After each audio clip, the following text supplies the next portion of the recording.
Vous regardez Ubi Télévision, vous faites bien. Mesdames, Messieurs, bienvenue sur cette édition du journal. Nous commençons cette édition du journal dans le territoire de Nyiragongo où plusieurs habitations ont été calcinées lors d'un incendie qui s'est produit la soirée du mardi 18 février 2025 dans le village de Turunga. Nous sommes en territoire de Nyiragongo. Des témoignages recueillis sur place indiquent que l'origine de l'incendie reste inconnue, mais d'autres indiquent que l'origine proviendrait d'un court-circuit, mais heureusement n'a pas causé de dégâts en vie humaine. Michel Kakoulé était de la partie et nous propose ce reportage suivant.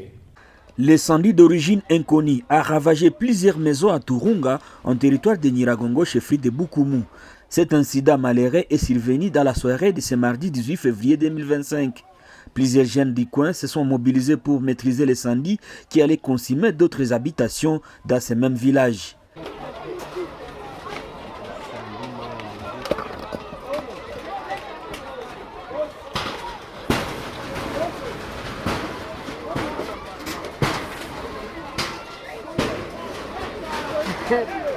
Suite à ce drame, quelques dizaines de personnes sont sans abri depuis mardi 18 février 2025. Les habitants environnant cette avenue saluent l'intervention des voisins qui ont permis d'arrêter la propagation du feu, limitant ainsi les dégâts. Aucune perte en vie humaine n'est déplorée après ces faits, excepté les dégâts matériels énormes. Même si l'origine de l'incendie n'est pas encore déterminée, certaines victimes, elles, pensent que la cause de l'incendie serait un court-circuit consécutif à une mauvaise installation électrique sur cette avenue.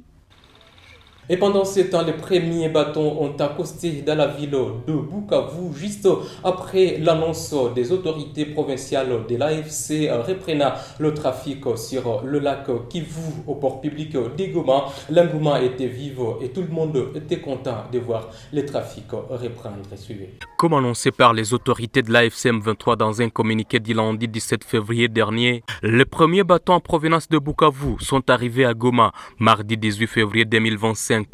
Embarqués à bord des personnes qui n'ont pas tardé de rejoindre la ville touristique, ces bateaux semblaient être bien préparés pour répondre à leur trafic sur les lacs Kivu après près de 3 semaines sans navigation. Embarqués dans le bateau Anglebert des établissements BNB, des passagers ont juste à l'accostage du bateau exprimé leurs remerciements aux autorités qui ont facilité la reprise du trafic entre les villes de Bukavu et Goma. Ces citoyens congolais ont sollicité que toutes les tracasseries longtemps perdurées sur les lacs Kivu cessent et que tout citoyen soit traité de la bonne manière. Un trafic qui non seulement était bénéfique aux seuls passagers, mais également aux commerçants qui mènent leurs activités socio-économiques entre Goma et Bukavu. Pour eux, malgré le contexte économique actuel très critique suite à la situation sécuritaire, tout sera relancé et espère que la vie reprendra petit à petit. Les conducteurs des motos n'ont pas été du reste. Ces derniers se sont réjouis de la reprise du trafic sur les lacs Kivu, car ceci leur permettra de totaliser la somme exigée et nouer les deux bouts des doigts. Et pendant ce temps, certains passagers saluent la reprise du trafic sur le lac Kivu qui va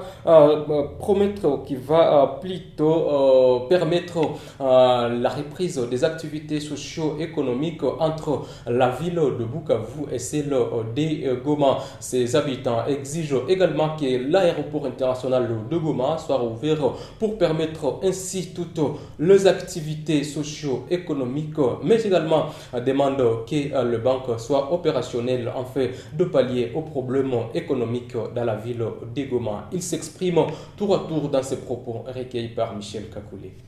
C'est ensemble que nous sommes en train de constater la reprise des activités, mais avec beaucoup plus de lenteur et beaucoup plus de froideur. Quand on venait de le dire,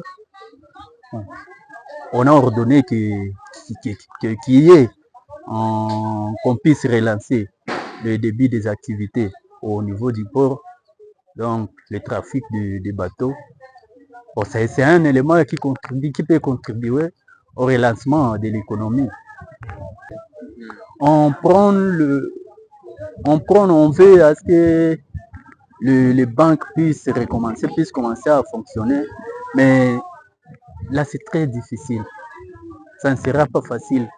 on sait, dès lors qu'on sait que les banques ont leur direction générale au niveau de Kinshasa et les coopératives qui fonctionnent dépendamment des banques, alors là, vous voyez que c'est pas facile. Parce que il faut que les décisions viennent de Kinshasa. Il faut que les décisions viennent de Kinshasa pour qu'il y ait un relancement des activités bancaires et pour que les COPEC et les IMF, les institutions de microfinance puissent commencer. Direction Sido-Kivu pour finir cette édition du journal où la cité de Kamanyola, située à 80 km de la ville d'Ouvira, est passée sous contrôle des éléments de AFC M23 mardi 18 février 2025.